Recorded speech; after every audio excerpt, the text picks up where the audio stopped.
Hello there, my name is Lewis, and this is going to be my quick attempt at sort of doing a bit of a lesson series. So we'll see how this goes.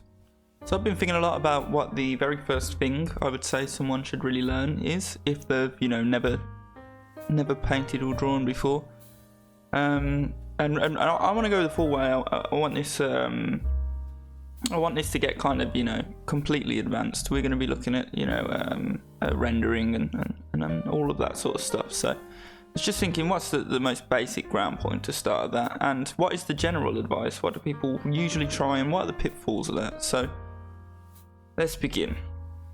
The first thing is, what people will usually do when they very first start learning art, and this is very much recommended, is for one, you'll be working in lines. So people like to draw their cartoons,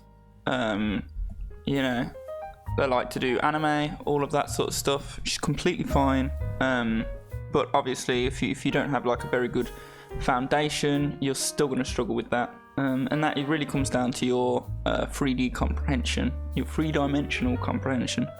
And this is something that I believe is quite difficult to build using lines alone, because if you've ever seen a video game where someone has put the wireframe mode on it, where it's just showing the wireframe of each of the models, it looks unintuitive and it's hard to even read, right? And that's what you're doing, especially when you do a lot of these.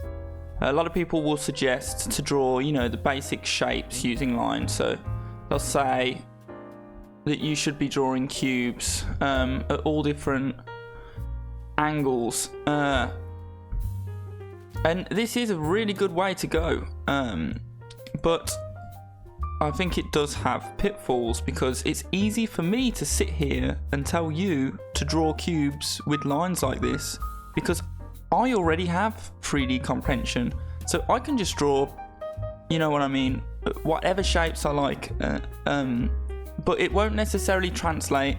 And just because I can do it well and it helps me to kind of, flex my skills, it won't help a beginner, because you won't realise that, this line needs to be the longest and stuff. And things will kind of end up being, not exactly straight or how they should be. And you can do that over and over again until your box turns out looking how it should do instead.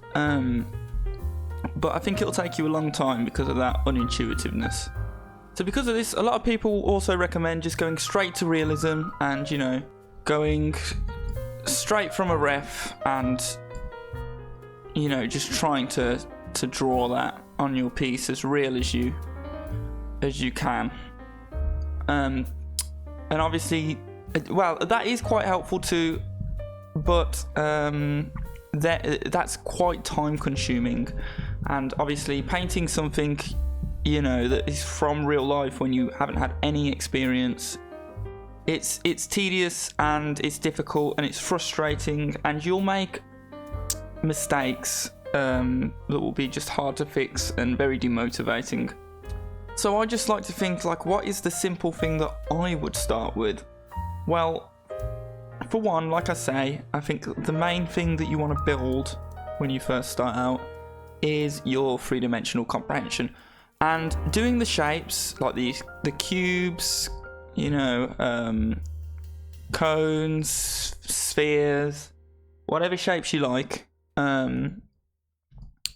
that is a good idea. It is a good way to build your three-dimensional comprehension. But like I said earlier, I don't really like the lines for intuitiveness, and I'll show you what I prefer. Instead of lines, especially if we're working in digital, we can use shapes. And I think this is 1,000 times easier, especially for beginners. And let me show you why. So with shapes, we're going to use shapes of value, and already this is going to be getting you used to, using values, which you're not going to be using just with lines, right? And we're going to not even, go there with the lines. We're not even going to use them at all, because if you don't have that 3D comprehension there in the first place, actually, let me explain. when we paint or draw, whatever you want to call it, something with lines, what we're really doing is we're imagining a 3D form in our brains, and then we're drawing lines around that. So if I draw like a house, right, in lines, what I'm doing is I'm imagining an actual, 3D image of a house, and then I'm pretending that I'm actually, similar to the way you can draw lines on something, even in like 3D software, I'm imagining myself drawing those lines over that geometry, if that makes sense. So that's why we're just not going to do the lines at all. What we're going to be doing is we're going to be working straight from the actual 3D model itself. And that, I feel like that's the most intuitive way. So if we were to do our cube now, what we're going to do is, and it doesn't matter what value we pick right now, we're just working from the silhouette. So I can do, instead of drawing 4 lines to represent the face, which you see, and I did still kind of start with, and that's still a good way to start with. But we're not doing that. We're doing just an actual shape. And you can see we're kind of working with a silhouette instead. And this really does look like the silhouette of a plane, right? And then when you start making your mistakes and such, a lot of the time, you can learn to sculpt it back into the kind of shape you want and play around with it. And you see how much easier and faster I can edit this, and even edit, new features and whatever I want onto it, and how much faster and easier and more intuitive that is than trying to draw all of the lines, perfectly. And you only really get such a small tolerance on the lines of making a mistake. Like, if I want this leg to be more out there, it's harder for me to edit that on now with the lines. I'm going to have to rub out a little bit carefully and then, redraw it. So it's much easier just to be able to have that big brush and use the eraser, which on Critter very usefully, it's E, and I can very quickly modify, what would be quite difficult modification in line work, I can actually do really easy with just one stroke now. So you see that in line work was a little bit more difficult for me, and like I said, you've got a little bit less room for error, and really what we're trying to do is get a lot of room for error, which is what digital is best for. You basically have infinite room for error. Okay, so if I continue my box as well and show you guys, and we can pick another value, and it doesn't matter what value it is, and I'm just sticking on grayscale for now, and we can do the other plane of our box. And there you go. And you see I do still often start with the outlines, not always, but often enough. And we have the color picker, so I can pick that one. And you can see I can just very easily, trim it all down, edit it much easier than I can with line work, and just focus on getting the shapes right. And you can see I didn't even intentionally light this or do any lighting, but just because we're picking different values for the faces, it looks right, and you get a cube that looks mostly right. And we can do the exact same exercise that you might do with your lines, but just in shapes. And you can see there's already a lot of advantages to doing it with shapes. You can see I just literally just picked another value then as well. It really doesn't matter which ones it is. We're not really getting into lighting yet. We're just trying to experiment with the shapes. And so you can see how quickly I can edit this rather loose looking cube that isn't perfect into, well, more of a perfect one, especially with this pressing E to use a rubber, or just grabbing the background color, whichever one you prefer. And you can see I do things like do an overstroke and then, you know, all that sort of stuff. You're just playing with shapes instead. Much more intuitive, in my opinion, than lines. Even if what you want to paint is lines. And let me show you what you're basically doing with the lines, what I was talking about earlier. Let me pick something with a color so you can see it better. When we do line work, what we're trying to do is imagine this cube in our head, and then we're going, okay, let's try and draw the wireframe for it around all of the edges. Right? I hope that makes sense. So we're kind of pretending the cube is in our imagination and we're trying to draw the lines around it. But if you have no experience drawing the box itself, it is going to be very difficult to draw those lines around it and very unintuitive because things don't look like lines in real life. It's not what our brains are used to. And because of a lot of the other things that I mentioned, the little bits of quality of life, like being able to edit the shapes much easier. Okay, so let's say that you get fairly competent at drawing all of your shapes, like and you can see how easy a cone is when we just use a shape as well, right? It's literally just almost a triangle. You might even do things like cylinders. Right, and it doesn't matter how much you mess it up at the start when you're doing shapes instead of lines. You can just get things looking nice a lot faster. Edit things much easier. So yeah, let's say you get good at doing all your shapes, using these shapes of value rather than line. This is already going to boost you a lot, especially when you start using line. If you learn to do shapes like this, using shapes of value, or forms like this, using shapes of value, I should say, to avoid confusion. Once you go back to line, you're going to find things much easier, I'm telling you, because you're just imagining that you're doing those. When I draw in line, I am imagining that I am drawing using the shapes, and I'm just outlining the shapes with lines instead, right? But that's what's going on in my head. So having that foundation there will make it easier to go back to the lines if that's what you want to do. I just know that well, I think most artists, you know, that's the kind of idea they have in their head, is the lines. Okay, so let's say we go on to the next layer of complication and we want to start using the lighting. Okay, so it's already pretty easy. You've seen with the shapes that we had last time, we was just picking random values, but even random values will make something look like it's being lighted. Especially if it's very simple like these. Now, once you start trying to use your lighting and your colors, so I'm going to start with just trying to paint a blue cube. Okay, it's going to be similar to one of the other cubes we've got, and again we can just kind of pick random values. I'm going to get more saturated as I get darker, by the way, so there's going to be this diagonal shape.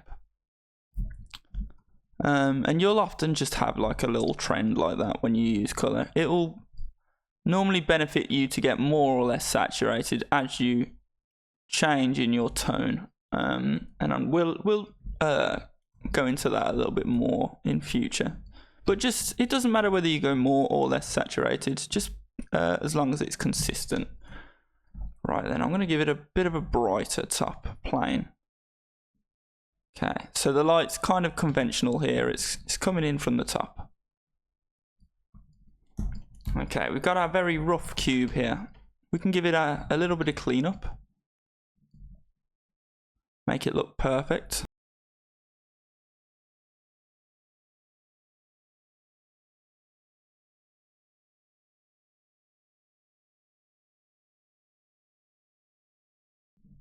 And there you go, we've got our cube. It's blue. It already mostly looks like it's lighted.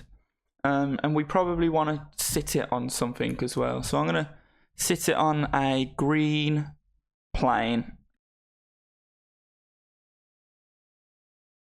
And I've kind of skipped a lot, I suppose. I haven't talked about a lot of the, the really fundamental stuff, like things closer to you will look larger, things further away will look smaller.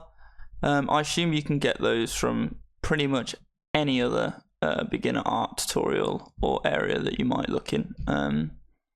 But yeah, that's basically it. The things that are close to you are going to look larger and the things away are going to look smaller.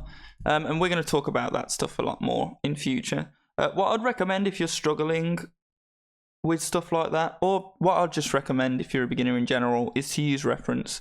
If you type in like artist reference model, I'll flash up on screen what are good things to type into Google.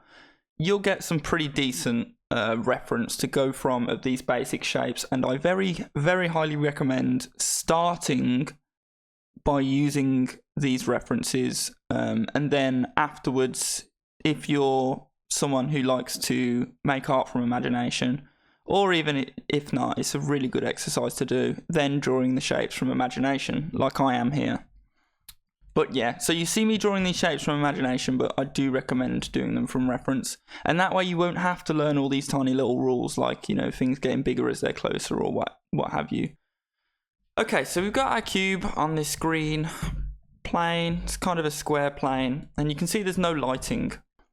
Now, for a beginner who's just gotten to this stage, and now I'm asking you to light this and make it look realistic, and I mean make it look, like photorealistic, all the features of lighting in the real world, it's going to be overwhelming. Like, oh my god, where do you even start? Right. You can kind of figure out the little bits, like, okay, let's pretend the light source is shining from here, or whatever you want to, wherever you want the light source to be shining in from. But then where do you go from? Where's the first thing that you do, and what do you start doing? And as you start to actually try to light this cube, you'll notice little things that don't, it becomes a big task, right? Is what I'm trying to say. Even if you kind of know what you're doing roughly, like, oh, it's going to be darker towards here, like a bit of an occlusion shadow, and you can get pretty far with that sort of stuff. But what you'll notice is all of the little details are off, right?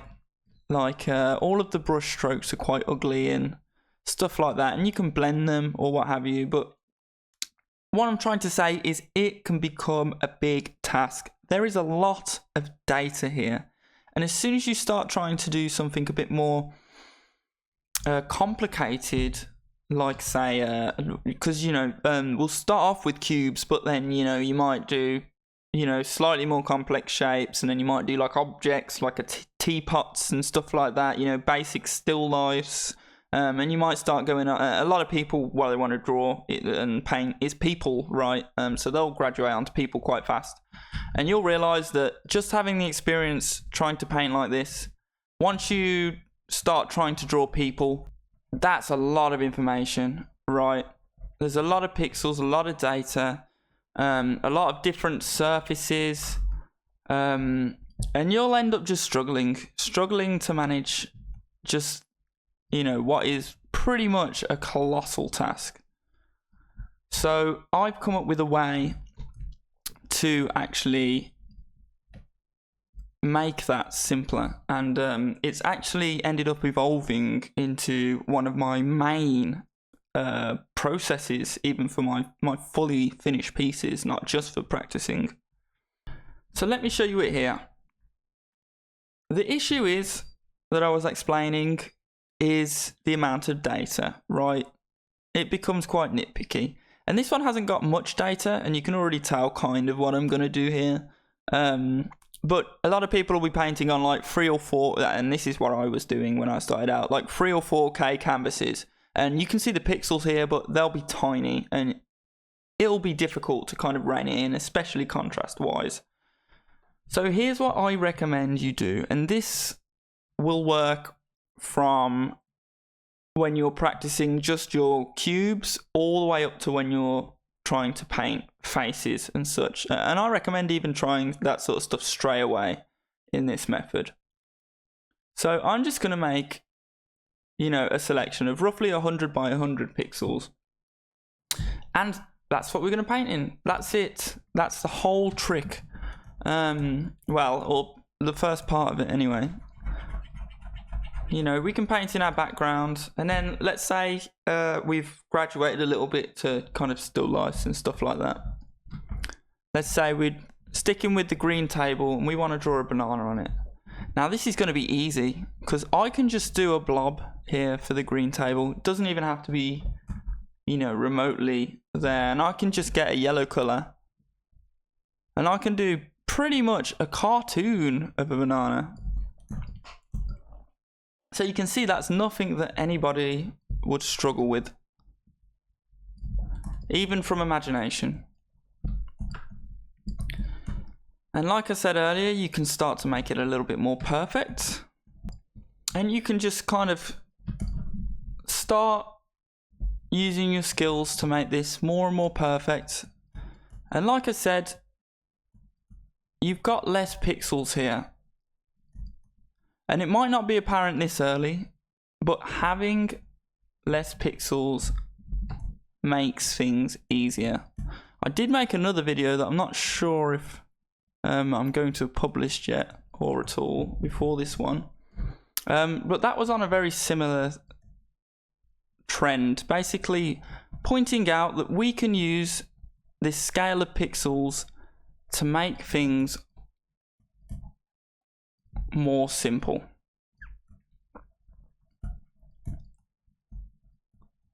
So there you go. You can see we very quickly graduated from a very basic cartoon of a banana, just with a few little modifications, to something that's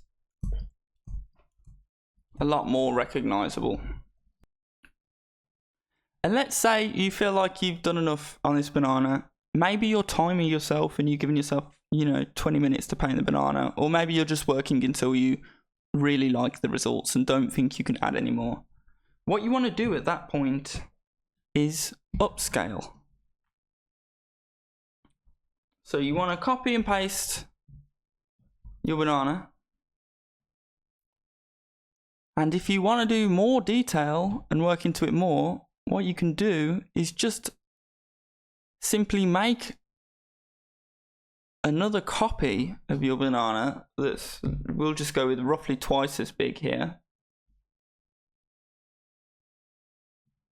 And I've let the anti-aliasing do its work, but I'd also recommend putting your scaler in tool options when you do this to nearest neighbor, and that will keep the original pixels as you'll see there.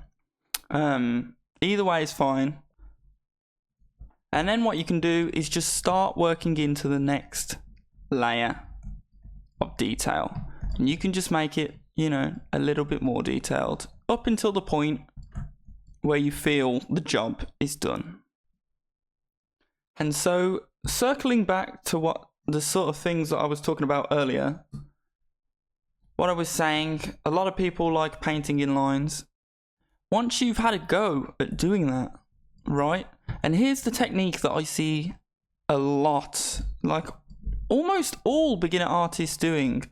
They want to draw in the lines, like I was saying. And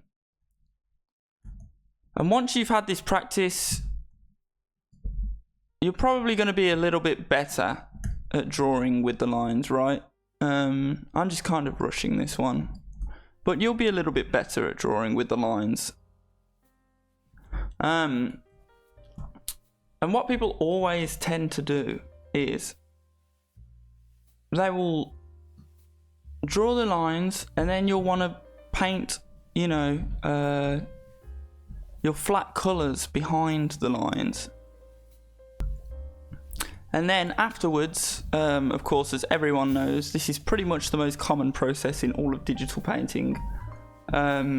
You'll then start to kind of try and shade on these shapes behind your line work, right? Super duper common approach that I'm sure most people who may stumble upon this video will do. What I'm trying to say is, once you've done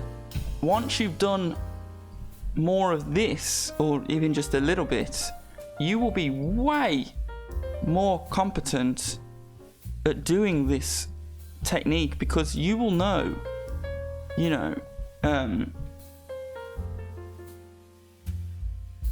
you will know how to, imagine the forms, and then you'll understand a little bit more about how to light the forms, and you'll actually know, what it should look like in 3D, and you'll have that 3D comprehension. So when you go back to whatever process that you wanted to do to achieve these things, and this is really just for the people that like to do this process, because I know there are so many of them, this will make it much easier for you. So that's the first in what is probably going to be a series of very short and easygoing free-flow lessons from me. These aren't perfect because I'm just doing them literally off of a whim. I'm hoping to get better at teaching, but I hope this was kind of I hope the advice that I gave in this video is some help to people, and that's really what I'd recommend. If you're a beginner, you want to draw or you want to paint, whatever you want to do, especially if you're working in digital. Obviously you can't do this method as easy in traditional. The parallel to that is painting smaller, but you can't really then enlarge your painting. So particularly if you're working in digital, this one will work. I very much recommend, just if you're a beginner, learning in this sort of order. Just trust me, just trying to do the lines you can even see this looks way less intuitive than this does. Just trust me. I know so many people love their line work, but just if you're trying to get really good at visual arts, and for you and for most people, it's going to, that involves developing your 3D comprehension and being able to draw things in 3D with form. Just try to ditch the lines, because the shapes are much more intuitive, and once you get better at the shapes, when you go back to line, you will be much more competent, right? And you will be able to just draw shapes completely offhand, out of your imagination, whatever shape you want, right? It is like a superpower once you learn it. And then if you are working with values, especially, and what I didn't mention is this helps you amazingly with your composition, and choosing colors and stuff like that. Once you then go back to this process that I know is so common and a lot of people do, I promise you it will be much easier, and you will have more knowledge than you need. It will be, a piece of cake. So that's what I would recommend the absolute beginners start out with. I hope that helps, and I'm going to sign out.